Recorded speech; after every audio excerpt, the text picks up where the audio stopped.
Bonjour, je suis vraiment contente que ce séminaire, je vérifie parce que d'habitude, généralement, je le laisse clignoter, donc ça n'enregistre pas, mais là, ça va. Ce séminaire organisé un peu à l'arrache, il faut bien dire, en fin d'année, sur un coup de mauvaise conscience, parce que j'ai rien fait cette année, avec des amis complices, je dois dire, depuis maintenant plusieurs années, parce que nos routes se croisent souvent. Avec Jean-Philippe Légois et Johanna Cassapi, avec évidemment Générique, Tatiana, parce que Générique, depuis des années, c'est quand même une association dont je suis les travaux avec grand intérêt. Et avec évidemment Nadia Ringard et Hélène Fréquinger des Bobines Féministes.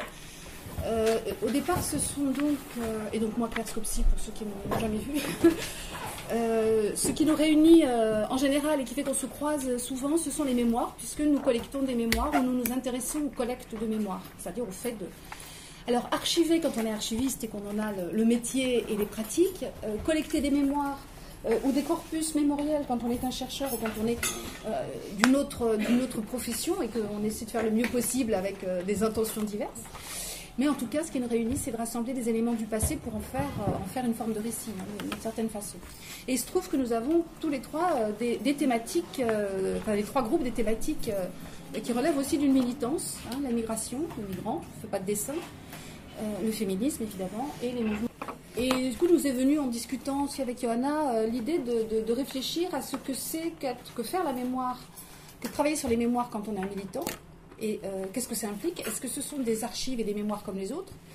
Est-ce qu'on les mène de la même façon? Est-ce qu'on peut faire abstraction d'une certaine forme d'opinion, de militance quand on travaille aussi sur les mémoires, qu'on est un archiviste, un historien, scientifique, ce qui nous oblige à aussi une forme de neutralité professionnelle, quelle qu'elle soit. Encore plus certainement les archivistes que les chercheurs, mais les chercheurs aussi. Et comment aussi, pour nous, c'est aussi nos travaux sont intégrés à notre démarche militante. Et ça, j'en avais été assez admirative en voyant le travail, notamment des Bobines Féministes. La façon dont elles assument et utilisent ces processus de mémoire. Donc, je vous propose d'en discuter ici. Alors, ceux qui s'intéressent au féminisme n'entendront parler du féminisme que par détour. Ceux qui s'intéressent au mouvement étudiant aussi que par détour, puisque ce sont nos méthodes et ce sont nos démarches que nous allons ici décortiquer. Et voir ce qui peut être mis en commun aussi dans ces expériences, puisqu'il y a peut-être des éléments qui font qu'on pourrait être amené à se revoir sur ces thématiques-là. Donc, on commencera par...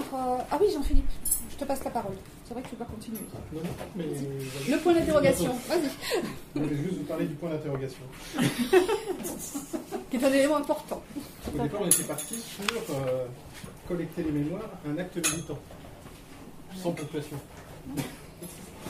Mais alors du coup, moi je voudrais juste introduire une petite nuance, et puis on en discutera après.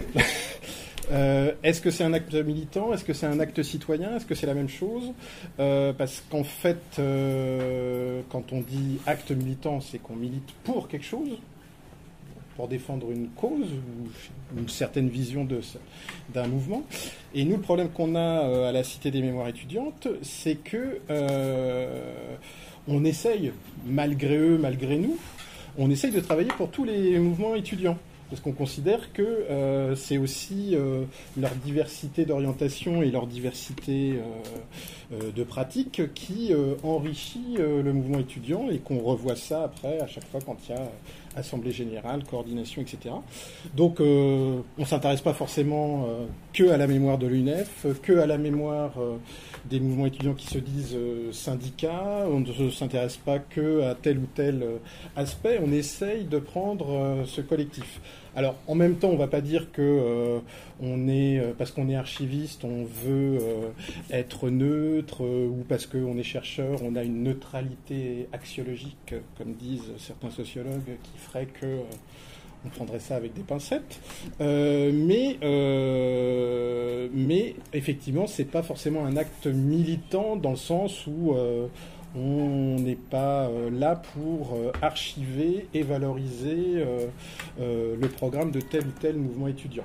Donc c'est citoyen, puisque du coup on considère que collecter, valoriser la mémoire, ça permet d'enrichir le débat citoyen, mais après pour savoir si on est pour la proposition 1 du programme de transition de la tendance 52 du mouvement 63, c'est pas notre problème. Donc voilà, c'est juste cette nuance-là qu'on introduit sur militants ou citoyens.